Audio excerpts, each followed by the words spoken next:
सत्ता समीकरण मजबूत ठेवण्यासाठी शिंदे गटाच्या नगरसेवकांना आता मुंबईत 5 स्टार हॉटेलमध्ये मुक्कामासाठी 2 दिवसापासून ठेवण्यात आले। संभाव्य फूट टाळण्यासाठी आणि पक्षशिस्त कायम राखण्यासाठी हा निर्णय घेतल्याची चर्चा आहे। दरम्यान उपमुख्यमंत्री एकनाथ शिंदे आता हॉटेलमध्ये दाखल झालेत। नगरसेवकांशी एकनाथ शिंदे हॉटेल ताज एंड्समध्ये दाखल झालेत। आता शिंदे नवनिर्वाचित नगरसेवकांशी संवाद साधणार आहेत।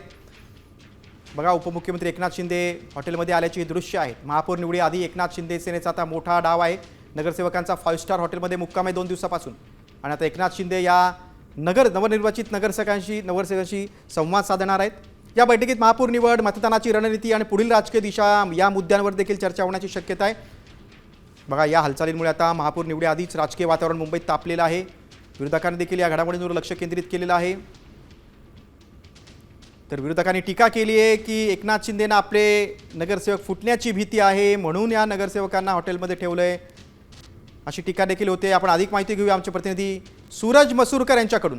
सूरज, एकनाथ शिंदे हॉटेलमध्ये दाखल झालेले आहेत। शिंदेना भीती वाटते का आपले नगरसेवक फुटतील म्हणून? काय घडतंय एकूणच या हॉटेल पॉलिटिक्समध्ये?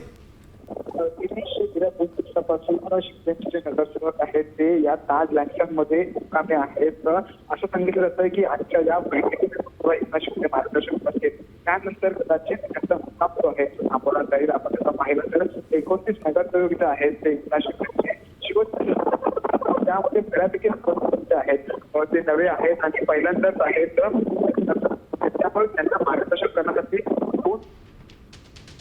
सूरज, तुम्ही सविस्तर माहिती दिली त्याबद्दल धन्यवाद। वेळोवेळी काय घडामोडी घडतायत त्या संदर्भात आम्ही तुमच्याशी बोलूच। तुर्तास दिलेल्या माहितीबद्दल धन्यवाद। आपण बघतोय उपमुख्यमंत्री एकनाथ शिंदे आता ताजलँड्स हॉटेलमध्ये दाखल झालेत। वांद्र्यातील हे हॉटेल आहे जे 29 नगरसेवक आहेत नवनिर्वाचित, हे सगळे या हॉटेलमध्ये आहेत।